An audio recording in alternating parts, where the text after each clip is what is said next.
ICT বিষয়ের যে isochronous data transmission বলতে কি বুঝি?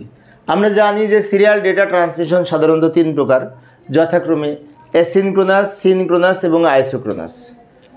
তো আইসোক্রোনাস হচ্ছে অ্যাসিনক্রোনাস এবং সিনক্রোনাসের আইসোক্রোনাস হলো সিনক্রোনাস এবং অ্যাসিনক্রোনাসের সমন্বিত রূপ, এবং অন্যভাবে বলতে পারি সিনক্রোনাসের আপগ্রেড ভার্সন। কারণ আইসোক্রোনাসের মাধ্যমে যখন ব্লক আকারে এক কম্পিউটার থেকে আরেক কম্পিউটারে ডেটা ট্রান্সমিট হয়, তখন এই ডেটা ট্রান্সফার মধ্যে যে একটা ব্লক যাওয়ার পরে আর একটা ব্লকের মাঝখানে যে বিরতি থাকে, এই বিরতিটা একেবারেই থাকে না। এখানে শূন্য সময় মানে কি, এখানে বিরতিই থাকে না, খুব স্পিড।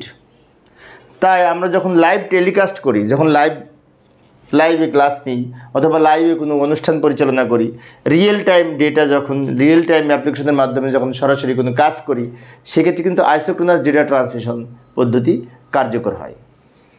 তাহলে রিয়েল টাইম ডেটা এবং লাইভ টেলিকাস্ট, এই যে টিভির সম্প্রচার, লাইভ স্ট্রিমিং ভিডিও, লাইভ পরিচালনা, সেই ক্ষেত্রে এই আইসোক্রোনাস ডেটা ট্রান্সমিশন ব্যবহার করে এই ডেটা ট্রান্সমিশন হয়।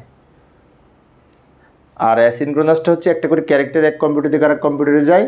আর সিনক্রোনাস হচ্ছে একটা করে ব্লক যায়, কিন্তু প্রত্যেকটা ব্লকের মাঝখানে কিছুটা বিরতি থাকে। বাট এখানে বিরতিই থাকে না, শূন্য সময় মানে কি, সময় লাগে না, যেহেতু direct connect, real time connect থাকে।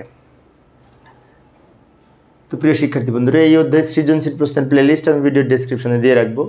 ওখান থেকে তোমরা সৃজনশীল প্রশ্ন, বড় বড় প্রশ্ন দেখে নিতে পারবে। পরের ক্লাসটি দেখার আমন্ত্রণ রইল। খোদা হাফেজ।